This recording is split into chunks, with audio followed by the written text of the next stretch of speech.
Olá, eu sou Giovana Cunha e você está sintonizado no TV TST, o programa que leva até a sua casa toda semana tudo que é notícia no Tribunal Superior do Trabalho.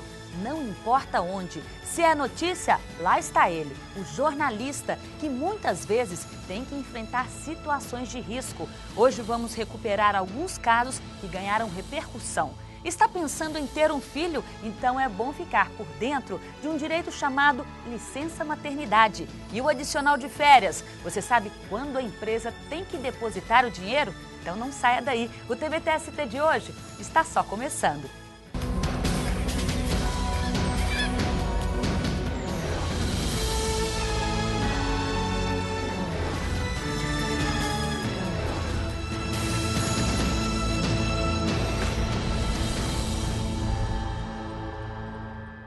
E para ficar bem informado, vamos às notícias que marcaram a semana no Tribunal Superior do Trabalho.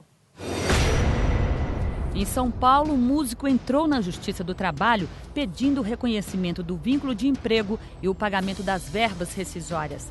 Ele alegou que se apresentava em uma churrascaria de quinta a domingo durante 5 horas. Mas a empresa negou o vínculo e alegou que contratava o músico 2 vezes por mês.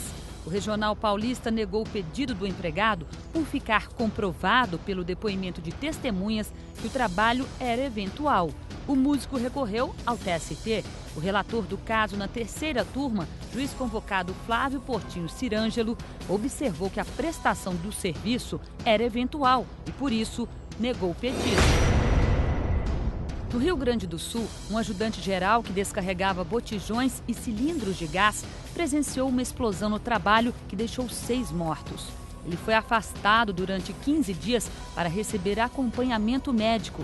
O psicólogo recomendou mais um período e a empresa negou.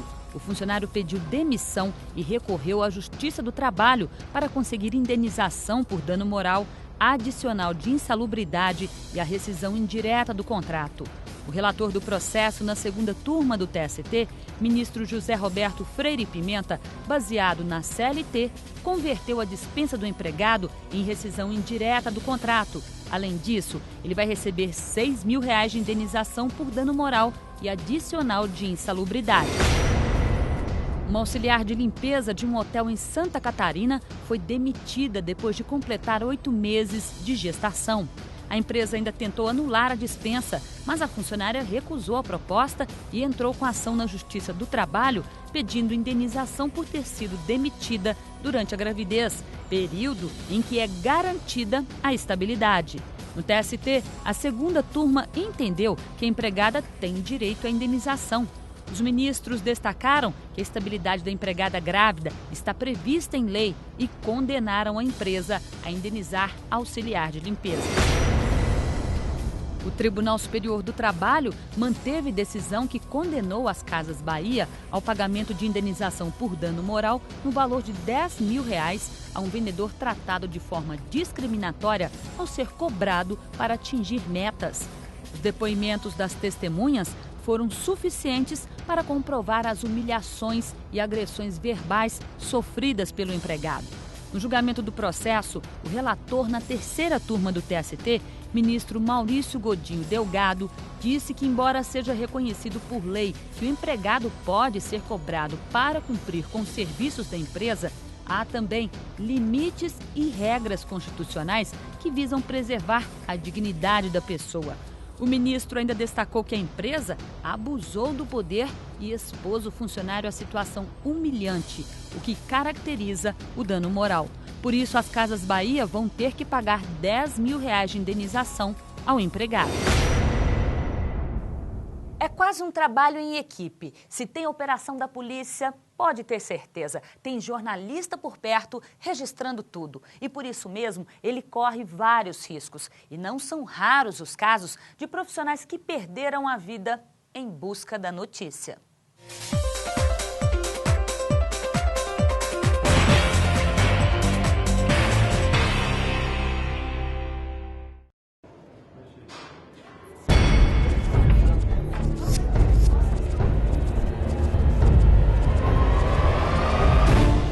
bastidores dos grandes acontecimentos. Por trás de cada imagem dessa está o trabalho da equipe de jornalismo. Profissionais da imprensa testemunham as notícias que vão chegar às capas dos jornais e aos destaques da televisão e do rádio.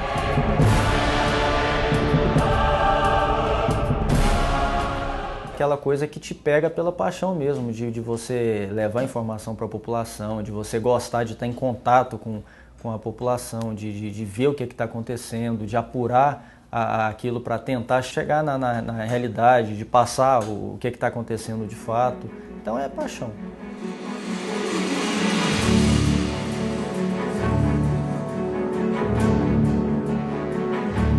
O trabalho, que começa ainda na redação, vai parar nas ruas para apurar a notícia.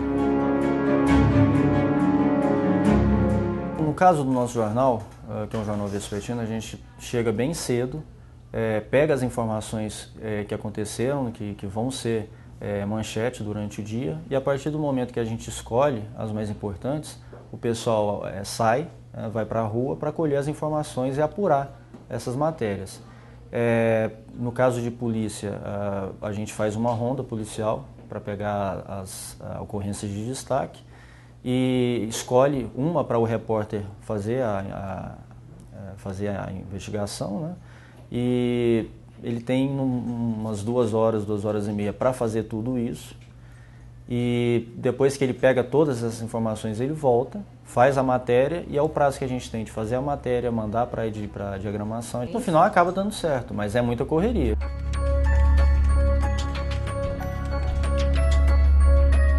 Na busca pelo furo de reportagem, muitas vezes esse pessoal acaba colocando a própria segurança em segundo lugar. E o jornalista pode acabar pagando com a própria vida. Casos de grande repercussão, de assassinatos, agressões e sequestros de profissionais da imprensa transformam o próprio jornalista em notícia. Em 2002, a morte do jornalista Tim Lopes chocou o país. Ele investigava o narcotráfico em uma favela no Rio de Janeiro quando foi sequestrado e brutalmente assassinado. No ano passado, um repórter cinematográfico de uma rede de televisão morreu durante a cobertura de uma operação policial na favela de Antares, também no Rio. O caso mais recente aconteceu neste ano no Maranhão, onde o repórter Décio de Sá foi morto depois de finalizar uma apuração de casos de pistolagem no estado.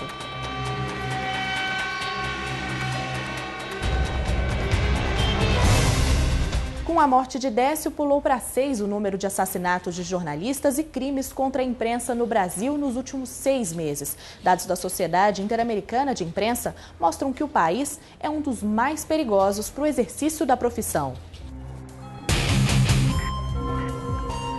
Segundo a Associação Nacional dos Jornais, o caso é ainda mais grave, porque além dos assassinatos, todos os dias, jornalistas são vítimas de ameaças e agressões. O que eu acho que deveria existir era um cuidado e um treinamento melhor para o profissional em casos de pauta como essas. O Brasil, infelizmente, tem sido destaque internacionalmente nesse aspecto.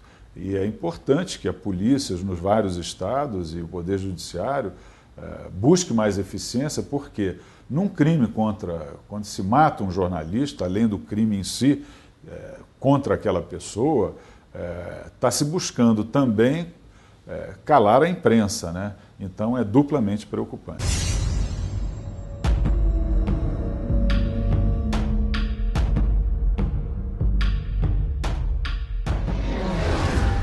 O perigo existe, mas a notícia só chega até você porque alguém teve a coragem de registrar. Bem, na hora de subir os morros das favelas, ficar entre o fogo cruzado é regra. O jornalista precisa adotar meios de garantir a própria segurança.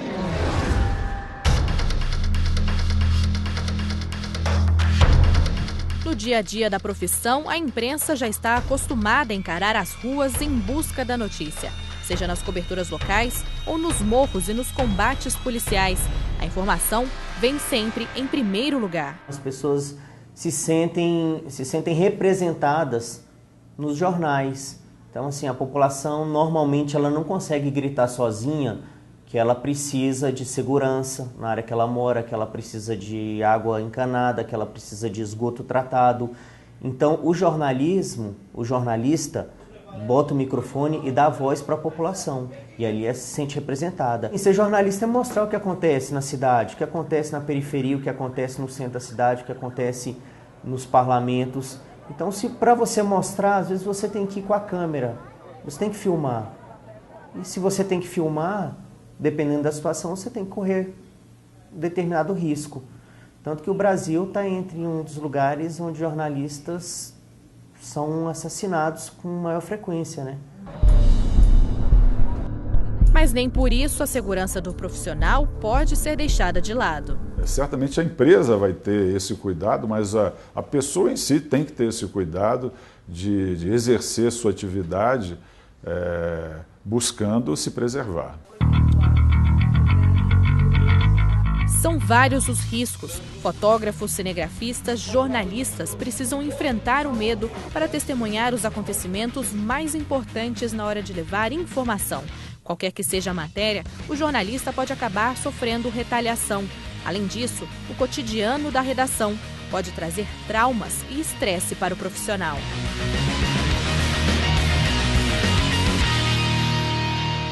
O problema da segurança dos jornalistas no Brasil não está apenas ali no momento exato do exercício de sua atividade.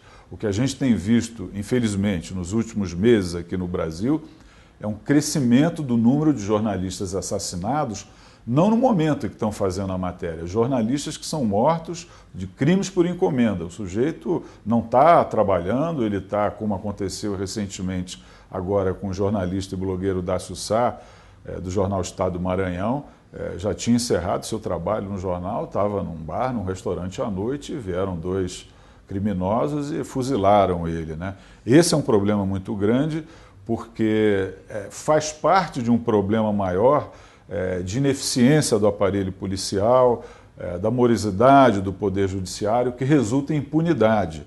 Na medida em que esses crimes contra profissionais que estão trabalhando para levar melhor informação para os jornalistas, na medida que esses crimes não são apurados, os criminosos novamente se sentem estimulados a matar esses profissionais. O jornalista, o repórter, está exposto sempre a algum grau de perigo, porque ele geralmente está expondo alguma situação que não vai agradar a um determinado grupo ou alguma pessoa. Então isso sempre tem um grau de exposição e tem um grau de perigo.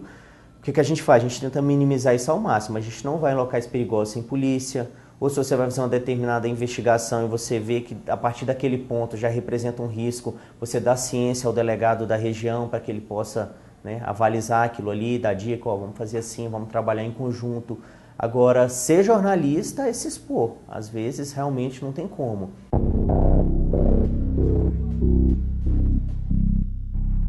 Segundo este advogado, o importante agora é definir regras específicas para garantir o trabalho de uma profissão que precisa de segurança e liberdade para existir. É lamentável que ainda ocorra esse tipo de violência contra o profissional de comunicação, né? Recentemente nós tivemos mais um caso de assassinato de jornalista e isso não pode ocorrer porque isso afronta diretamente a democracia, né? Isso acaba cerceando até o direito do cidadão de se informar.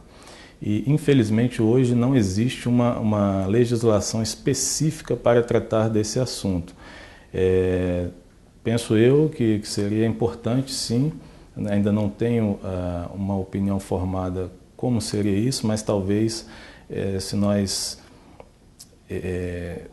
alterássemos o Código Penal, colocando algumas agravantes no Código Penal para crimes relacionados à imprensa, à manifestação de pensamento, à liberdade de opinião, enfim, alguma coisa nesse sentido.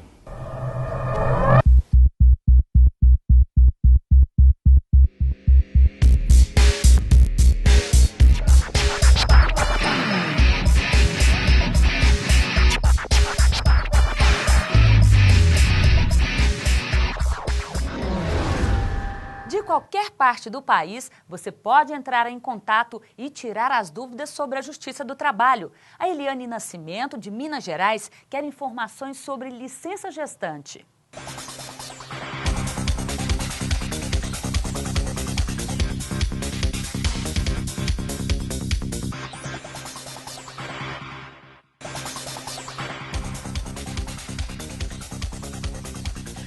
Segundo a Constituição Federal, a funcionária contratada com carteira assinada tem direito a 120 dias de licença para cuidar do filho logo depois do parto, com recebimento do salário integral. O direito também vale para todas as mulheres que adotam crianças. Nestes casos, porém, seu período de licença varia de 30 a 120 dias, dependendo da idade do filho adotado. Licença maternidade é um período que a Constituição e a lei conferem às mulheres para que elas possam se afastar do emprego para dar à luz e também para cuidar da criança, nos cuidados iniciais do bebê e para se recuperar do período de gestação. A empregada deve notificar o empregador por meio de atestado médico sobre a data do início do afastamento do emprego. O afastamento pode ocorrer com até 28 dias de antecedência do parto. O requerimento do benefício da licença maternidade ele é feito para a empregada que está trabalhando diretamente ao empregador por meio de atestado médico. Ela comunica ao empregador que ela vai dar à luz e aí no atestado médico já indica qual a previsão da data do parto e aí por meio disso o empregador toma as medidas necessárias para que ela possa receber esse benefício, que é pago diretamente pelo empregador.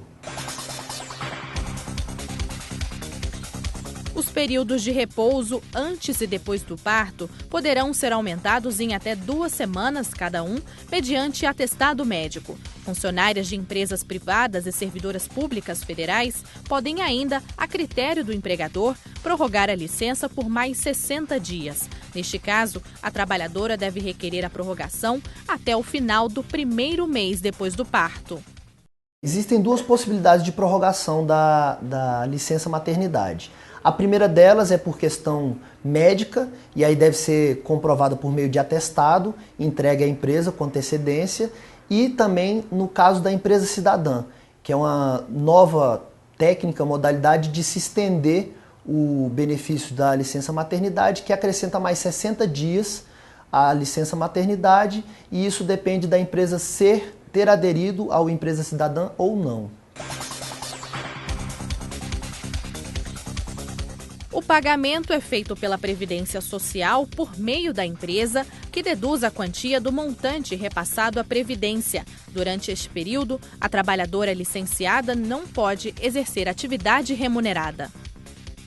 Para a empregada que está trabalhando, quem paga diretamente o salário é a empresa e ela tem direito à manutenção ao salário integral, só que a empresa pode descontar dos recolhimentos previdenciários que ela faz ordinariamente o valor que é pago à licença maternidade. Então, tecnicamente, quem remunera a licença maternidade é o INSS. A empresa, na verdade, ela vai ser uma intermediária dessa relação. Faça como a Eliane e mande a sua dúvida para nós. O caminho é o e-mail tv@tst.jus.br. Daqui a pouco vamos às ruas esclarecer a população. E não perca no próximo bloco, tem julgamento. Eu volto em 1 minuto. Até já!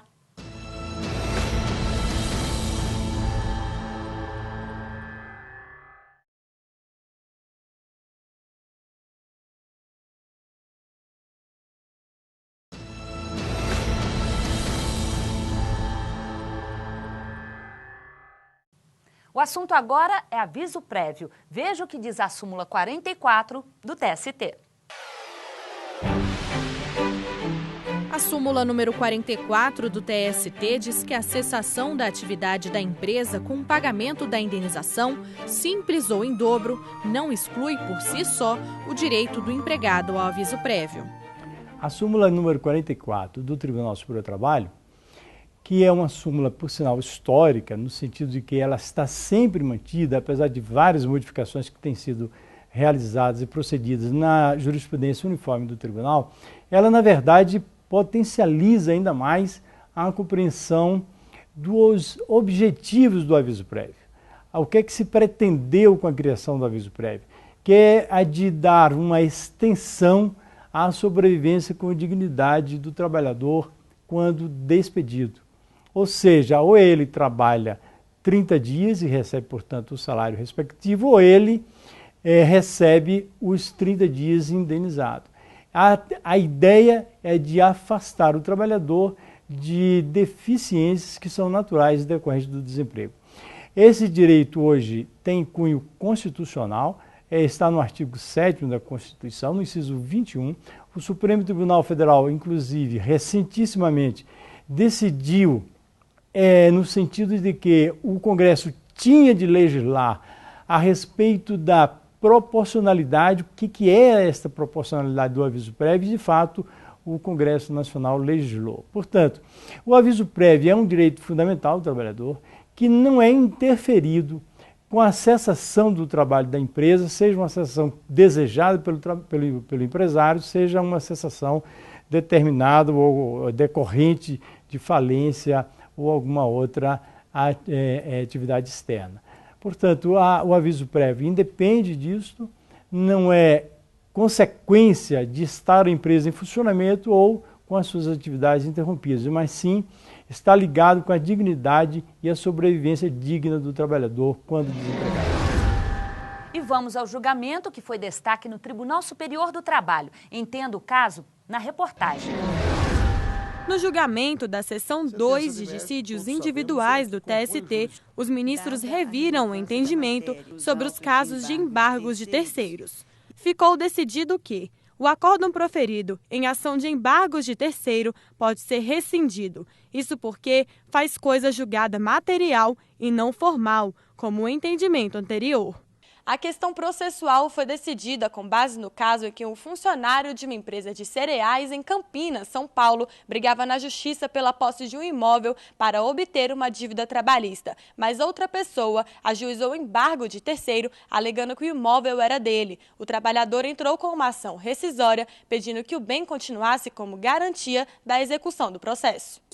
A decisão da seção 2 de dissídios individuais, considerando a existência de coisa julgada material, pôde então examinar o mérito da causa. A conclusão do julgamento foi a de que não houve fraude, porque o imóvel havia sido alienado antes do empregado ajuizar a ação trabalhista. Não foram reconhecidas as violações legais alegadas pelo trabalhador. O voto foi seguido pela maioria dos ministros. Acompanhe agora a decisão dos ministros do TST. Retorno de vista regimental concedido à excelentíssima senhora ministra Maria de Assis Calcin, em que é relator, excelentíssimo senhor ministro Pedro Paulo Manos, processo RO 205.800 de 71 de 2009. O relator e os ministros Antônio José de Barros Levenhag e Emanuel Pereira votaram no sentido de julgar extinto o processo sem apreciação do mérito, por impossibilidade jurídica do pedido, nos termos do artigo 267.6 do CPC. Os excelentíssimos ministros Alberto Bresciani, Maria Cristina Peduzzi Vieira de Melo Filho votaram no sentido de conhecer e negar provimento ao recurso ordinário do autor. Com a palavra, a ministra Calcin. Senhor presidente, cinge-se a controvérsia em definir o cabimento da ação rescisória que tem por objeto a rescisão de decisão proferida nos autos de embargos de terceiros e cuja matéria nele versada seja fraude à execução própria, portanto, ao referido instrumento processual. O relator, ministro Pedro Paulo Manos, seguindo a linha adotada no âmbito desta subseção, votou no sentido de extinguir o processo sem resolução do mérito, por impossibilidade jurídica do pedido de corte rescisório, à míngua de coisa julgada material na decisão prolatada em sede de embargos de terceiro. Consignou em seu voto que, caso ultrapassada tal questão, o pedido de rescisão não poderia, de qualquer sorte, lograr êxito. Acompanharam o relator, quanto à extinção do processo sem resolução de mérito, os ministros Antônio José de Barros Levenhag e Emanuel Pereira. os ministros Alberto Bresciani de Fontan Pereira, Maria Cristina Peduzzi e Luiz Felipe Vieira de Melo Filho votaram no sentido de conhecer e negar provimento ao recurso ordinário do autor. Dada a relevância da matéria e os fortes argumentos apresentados pelas duas correntes, pedi vista regimental com o propósito de melhor me aprofundar na questão e de verificar como o Superior Tribunal de Justiça e o Supremo Tribunal Federal posicionam-se diante de tal controvérsia. Da pesquisa elaborada, pude constatar que ambos os tribunais não cogitam acerca da impossibilidade jurídica do pedido de corte rescisório em hipóteses tais. Tratam apenas da matéria de fundo, independente de serem próprios ou não os embargos de terceiro. E aqui eu cito, senhor presidente, os precedentes que foram, a que tive acesso do STJ e do Supremo. Movida por essa nova reflexão, trazida pela corrente divergente e ali também analisada, agora corroborada pela pesquisa jurisprudencial, perfilho do entendimento segundo o qual a decisão proferida no âmbito de embargos de terceiro constitui-se decisão de mérito, capaz, portanto, de ser alvo de ação rescisória.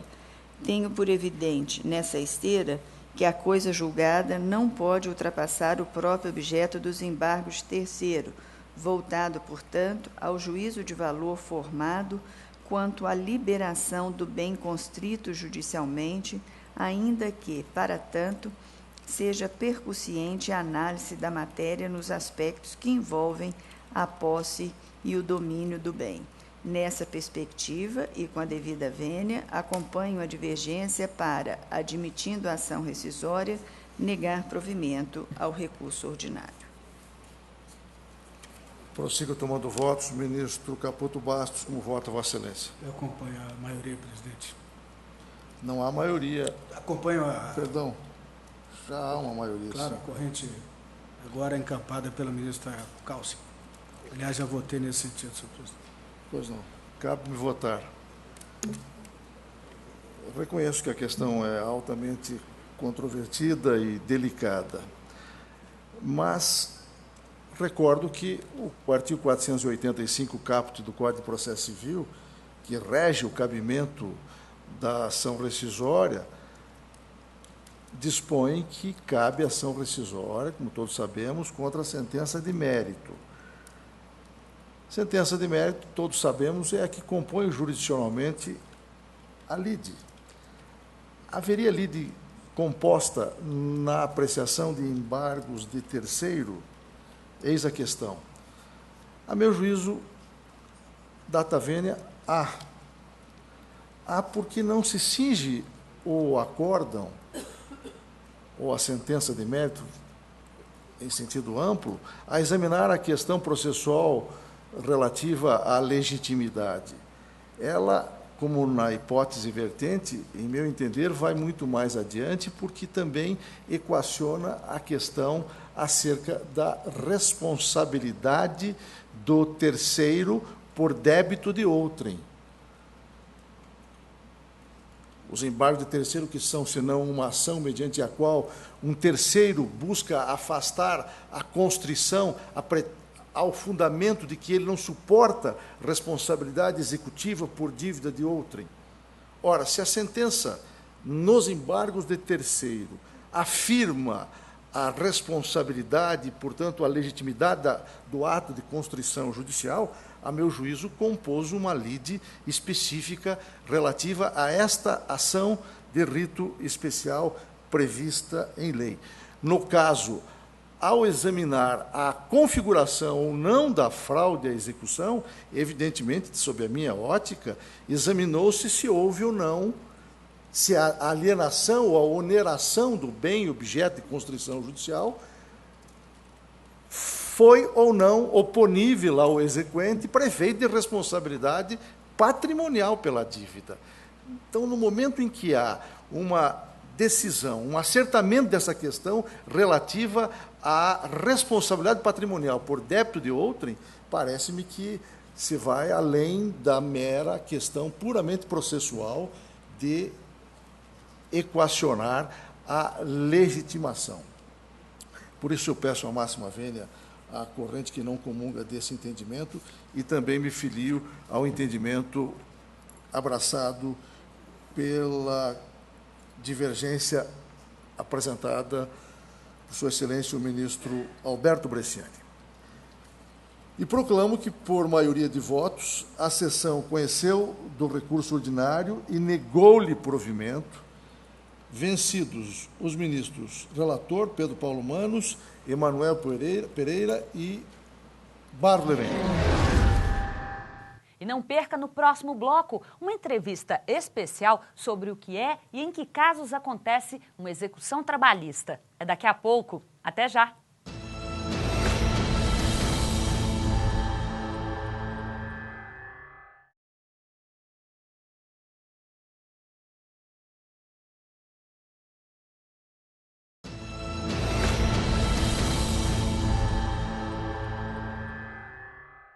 Hora do telespectador marcar presença no TV TST. A dúvida é sobre adicional de férias.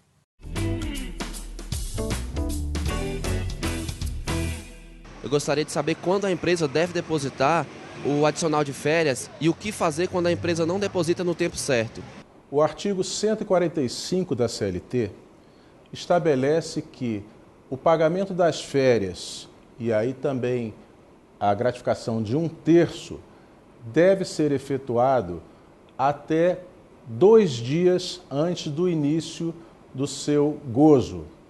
Então, esse é o prazo que o empregador tem para efetuar o pagamento de todo o montante devido por força do gozo das férias. Em não o fazendo, a jurisprudência do Tribunal Superior do Trabalho já é pacificada nos termos da orientação jurisprudencial número 386, no sentido de que deverá o empregador pagar esse valor em dobro. Além disso, fica o empregador sujeito às sanções administrativas que podem ser impostas pela fiscalização do trabalho.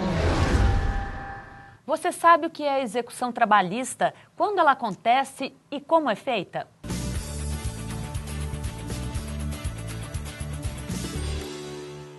Para explicar tudo sobre a execução trabalhista e a importância desse processo na Justiça, eu converso agora com o Corregedor-Geral da Justiça do Trabalho, o ministro do TST, Barros Levenhague. Olá, ministro, muito obrigada pela presença do senhor. Eu que agradeço, Giovana. É um prazer estar aqui novamente. Muito obrigada.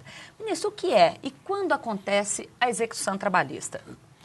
A execução, antigamente se denominava processo de execução. Houve uma inovação no Código de Processo Civil e de processo passou a ser chamada fase de execução. Tanto quanto o processo de conhecimento, quando o juiz profere a sentença, deixou de ser denominado processo de conhecimento para ser uma fase de conhecimento. Na realidade, hoje, pela alteração do Código de Processo Civil, há um único processo dividido na fase de conhecimento e a fase de execução. A execução em si é a mesma em relação a todos os ramos do judiciário. Ela visa dar concretude, satisfazer o crédito reconhecido na sentença. Nesse caso, é a execução chamada execução de título judicial. E há também a execução de título extrajudicial, que até então não tínhamos no Judiciário do Trabalho e passamos a ter com a competência que nos foi atribuída para julgamento de executivos fiscais para cobrança de multas administrativas aplicadas pela Auditoria Fiscal do Trabalho. Então, em suma, nós temos hoje 2 fases que estão integradas num único processo de conhecimento de execução. O conhecimento reconhece o direito e a execução o torna efetivo. Digamos que é a hora que chega para pagar. Para pagar. É a hora de satisfazer aquilo que se reconheceu na sentença.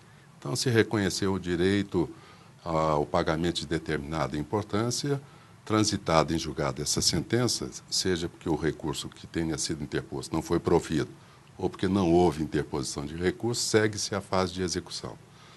Antes da execução propriamente dita, existe a fase de liquidação de sentença. Se aquilo que foi objeto da condenação não está expressa monetariamente em valores líquidos, então se processa a liquidação desses valores e, em seguida, se deflagra propriamente a execução. A execução trabalhista ou civil, ela é essencialmente um processo, entre aspas, ou um procedimento coercitivo. O executado, o devedor, no caso, passa a ser chamado executado, ele se encontra em condições de subalternidade em relação ao credor. Por isso que o Estado, que afastou a justiça pelas próprias leis, ele disponibiliza ao juiz uma gama de instrumentos de coação patrimonial. A execução hoje, e isso já há muito tempo, deixou de ser uma execução pessoal. Antigamente, no direito romano, a execução era essencialmente pessoal. O devedor que não pagasse aquilo que devia e era reconhecido como tal pelo pretor, ele passava a condição de escravo do credor. Essa concepção de execução ser pessoal foi ultrapassada já há muitos séculos e hoje se introduziu a noção de execução real, ou seja, a execução volta-se essencialmente para o patrimônio do devedor. Agora, ministro, uma questão. Eu fui condenada pela Justiça do Trabalho com dívidas trabalhistas. Enfim, eu não tenho dinheiro em espécie para pagar o que eu devo, mas eu tenho bens. Como que é feito nessa hora? O meu empregado, ele pode receber a dívida dele de acordo com os bens que eu tenho ou não? Ou eles terão que ser vendidos? De início, o juiz, liquidada aquela sentença que condenou em parcelas ilíquidas, o juiz, ao deflagrar a execução, manda citar o executado para pagamento em 48 horas, ou, se não efetuar o pagamento, que dê bens em garantias da execução. E aí ele pode oferecer imóvel, ele pode oferecer carros, semoventes, bois, qualquer outro bem em valor que garanta a execução. E quem faz a avaliação desses bens? Ele dá o valor e aí ouve-se o exequente. Se o exequente concordar com o valor dado pelo executado, esse valor é o valor que se atribui ao bem dado como garantia da execução. Se houver discordância entre eles, se nomeia um perito avaliador, para que o perito faça a avaliação do bem e lhe dê o valor realmente, aquele valor que ele considera razoável. É o valor de mercado que é a avaliação? De mercado ou outras considerações técnicas do próprio perito avaliador. Veja-se que na justiça comum há um perito avaliador, há um oficial de justiça avaliador. Na justiça do trabalho, infelizmente, não há. Mas é raro haver essa discordância sobre o valor dado ao bem oferecido em garantia para que se recaia sobre ele a penhora. E por que isso? Porque o devedor, chamado executado, tem a oportunidade, depois de garantida a execução, de oferecer embargos à execução. Esses embargos à execução, na execução trabalhista, visam dois objetivos. Primeiro, impugnar a conta de liquidação. Ou seja, ao se fazer aqueles cálculos e encontrar o valor líquido da condenação, o executado pode impugnar, o juiz rejeita a impugnação e ele só pode impugnar a sentença que acolher os cálculos do exequente por meio dos embargos à execução. E para impugnar por meio de embargos, ele tem que oferecer bens à penhora. Se ele não oferecer bens à penhora, o juiz fica livre para determinar a penhora em tantos bens quanto bastem para a garantia da execução. Agora, ministro, uma curiosidade. Tem muita gente que fala, a gente ouve falar, que tem juiz que terceiriza a execução. O que vem a ser isso? Esse é um fenômeno novo que tem ocorrido e com o qual eu me deparei ao assumir a Corregedoria Geral da Justiça do Trabalho.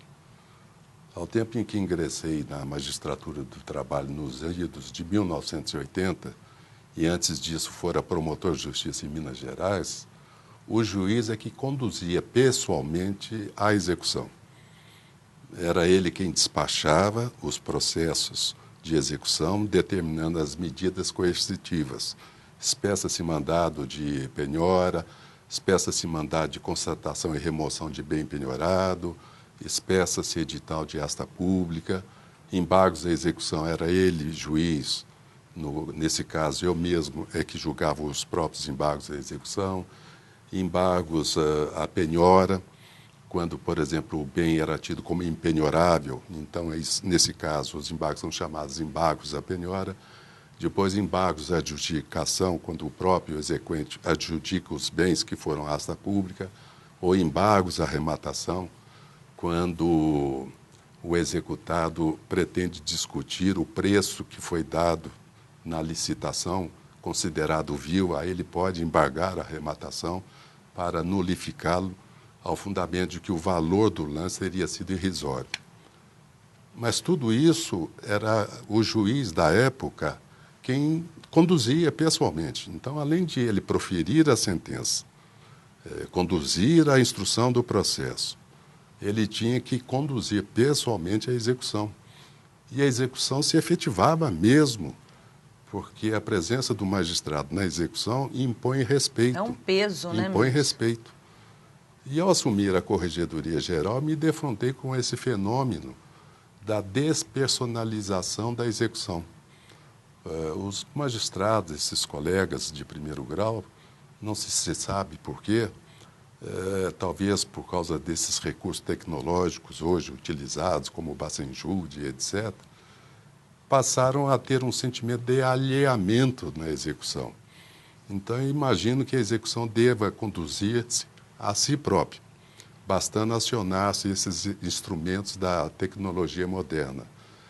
E com isso, não raro, terceirizam também a execução ao delegar essas atribuições de acionar o Bacenjur aos funcionários que o auxiliam. Então, ele já não está presente mais na execução.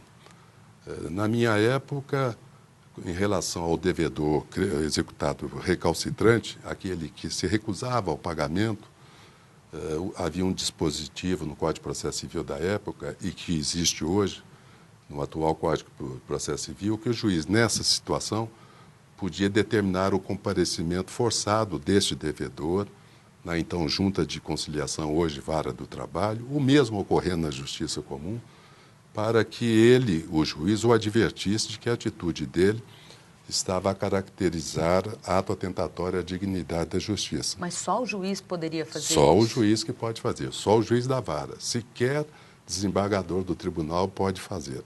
Isso é uma competência privativa do juiz de primeiro grau. Exatamente para convencer, com a sua autoridade de magistrado, aquele devedor recalcitrante a resgatar o débito pendente de pagamento.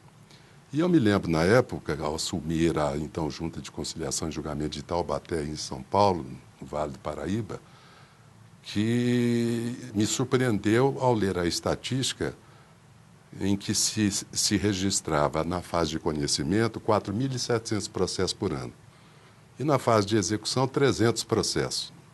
E me assaltou uma dúvida, mas será que as minhas decisões são tão boas que os reclamados estão cumprindo assim espontaneamente, sem necessidade de uma execução?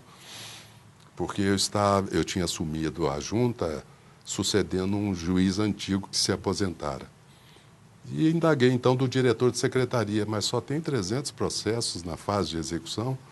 Ele falou, não, doutor, tem mais um pouquinho. Falei, e onde é que estão esses 300 processos? Porque eles não passam por mim. A junta, então, estava localizada numa casa, um sobrado, 2 andares, e uma garagem oval, e ele, então, me levou até a garagem. Quando abriu as portas da garagem, eu me deparei com aquela multidão de processos, todos na fase de execução, em torno de uns 3.000 a 4.000 processos.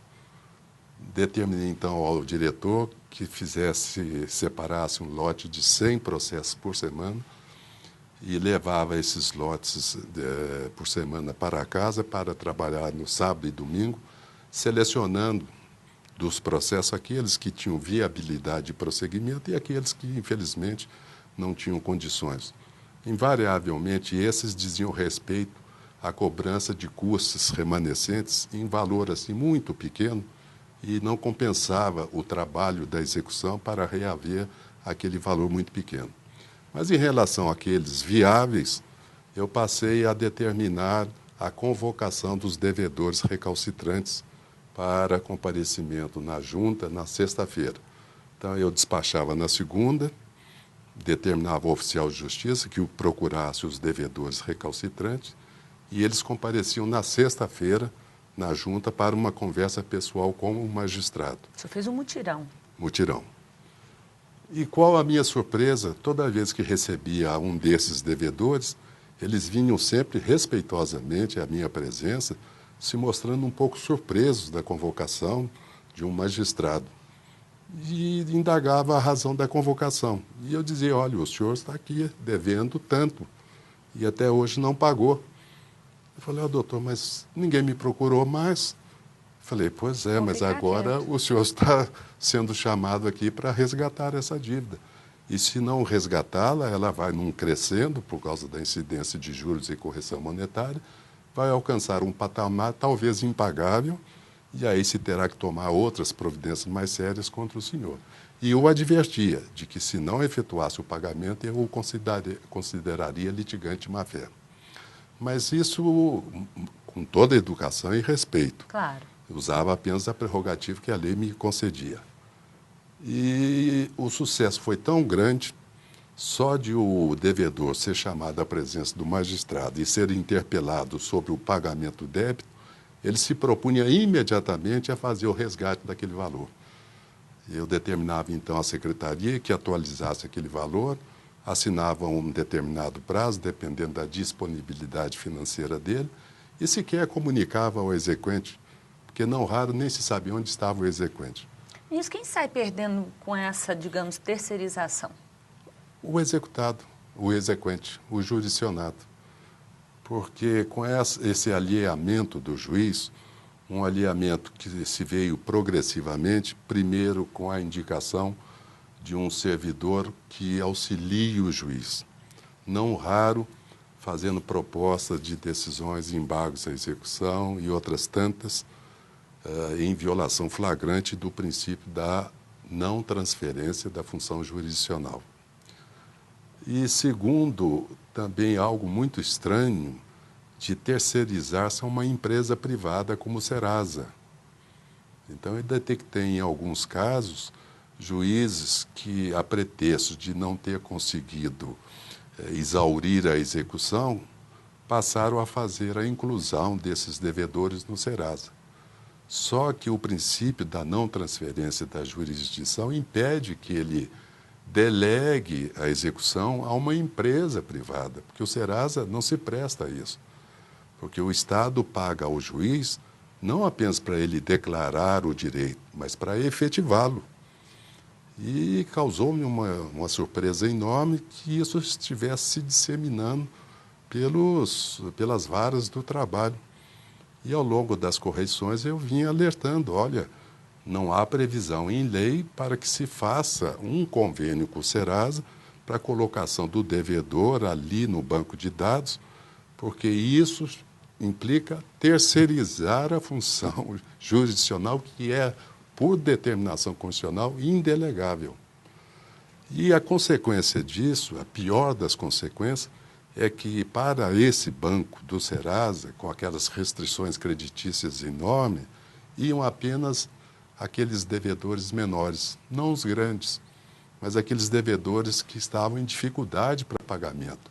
Se já estavam em dificuldade para pagar, imagine-se qual a dificuldade que não estariam incluídos no Serasa sem possibilidade de obtenção de crédito. Dificulta tudo. Aí que de todo não se conseguia exaurir a execução. E tem instrumentos para proibir esse tipo de coisa, ministro? Eu tenho atuado nos regionais em que há o convênio, determinando o cancelamento do convênio, porque a minha atuação, a atuação do corregedor-geral, ela é estritamente administrativa, controle de legalidade dos atos da administração.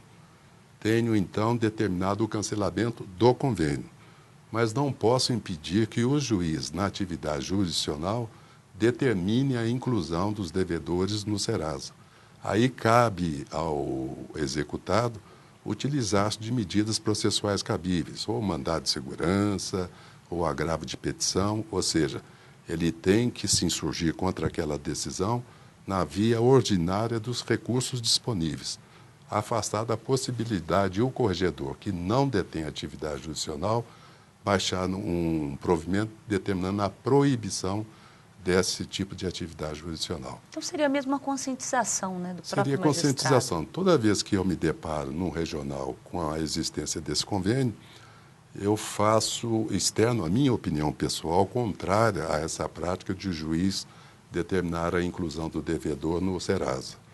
Mas ressalto que, embora eu tenha opinião contrária, não posso impedir que ele assim decida. Mas determino que se cancele o convênio, porque o convênio é firmado apenas para viabilizar a ordem judicial. Mas quando o convênio é firmado para viabilizar esse comando judicial, ele potencializa a quebra do princípio da indelegabilidade da função jurisdicional. E aí está a fragilidade jurídica desse convênio. Ele fere o princípio constitucional da não transferência da função jurisdicional, do devido processo legal, porque não há lei que preveja a inclusão do devedor no Serasa, que é uma empresa privada, tem sede em Dublin, e depois a administração que firma o convênio viola também o princípio da legalidade estrita dos atos administrativos do artigo 37, caput da Constituição, segundo o qual o administrador só pode fazer aquilo que a lei o autoriza, nunca no vazio da lei. Ou seja, ele não pode celebrar convênios que contrariem lei, ou se não a lei, que de qualquer modo, que nós chamamos de prepter legem, ou seja, não havendo lei, ele possa firmar o convênio. Porque na administração pública ele só pode fazer aquilo que a lei autoriza. Se não houver lei o autorizando, ele não está autorizado a fazer nenhum convênio. Diferentemente na área civil, né? No direito privado, em que todos podem fazer tudo aquilo que a lei não proíbe. Então é um ponto importante para ser revisto, né, ministro? Bastante, porque é triste constatar isso, porque tirando o aspecto técnico, jurídico, constitucional da existência do convênio e da própria decisão do magistrado de incluir o devedor no Serasa, é quase um reconhecimento da incapacidade do magistrado de dar efetividade à execução. Ou seja, é como dizer, eu não tenho condições de executar. E, no entanto, ele está investido do poder para tornar efetiva a execução. Então, para mim, soa assim como uma cápsula de minúcio muito grande. É como o juiz dissesse, não tem mesmo como ir à execução, então eu lavo as mãos aqui, incluo para o Serasa e o Serasa se incumbe de executar. Tá certo. Ministro, muito obrigada pelos esclarecimentos do senhor e mais uma vez pela presença do senhor aqui. Eu que agradeço, você é sempre muito gentil e me sinto muitíssimo à vontade em vir aqui. E o programa é de extrema utilidade e espero que tenha, de alguma forma, servido para elucidar pequenos aspectos da execução, porque a execução ela demanda muito mais tempo, porque é um processo de extrema importância, e não só no judiciário do trabalho, mas no judiciário como um todo. Dos ramos do judiciário, aquele que menos vive o trauma de uma execução inconclusa é o judiciário do trabalho. Sem dúvida nenhuma mesmo. Muito obrigado. Eles somam mais de 14 mil em todo o Brasil. Os sindicatos representam as classes trabalhadora e patronal. No quadro Memória de hoje, vamos retornar ao ano de 1931 e contar como surgiram os sindicatos.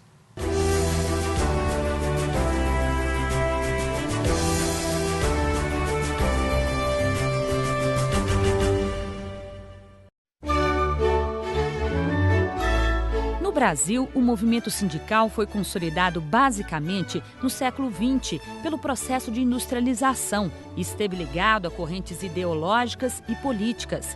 O movimento mais forte ocorreu em São Paulo, onde os imigrantes integravam a massa de trabalhadores das fábricas e indústrias. Os sindicalistas ativos eram os anarquistas italianos que, surpreendendo os governantes, desencadearam uma onda de rebeliões. No Rio de Janeiro, o movimento sindicalista foi diferente. As preocupações estavam em causas mais imediatas, como a melhoria de salários e a redução do horário de trabalho. Em 1930, o governo federal cria o Ministério do Trabalho e, em 1931, regulamenta por decreto a sindicalização das classes patronais e operárias.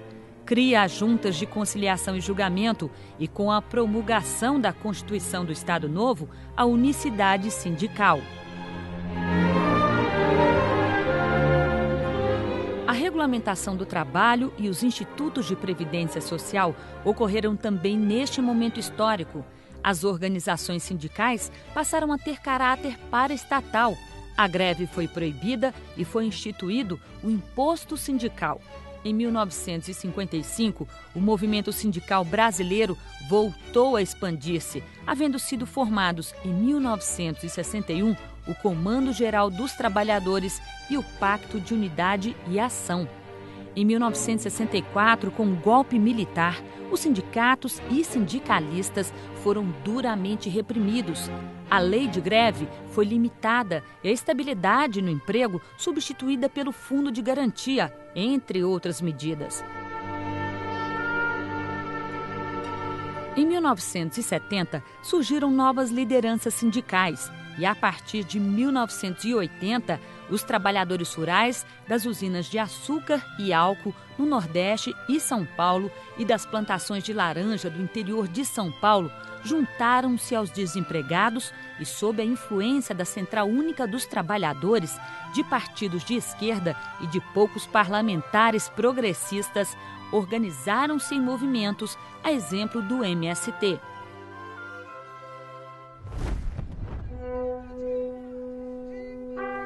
Atualmente, o sindicalismo brasileiro passa por um momento de renovação por conta das novas demandas, como a empregabilidade, a globalização dos serviços e, cada vez mais, a luta por condições dignas de trabalho.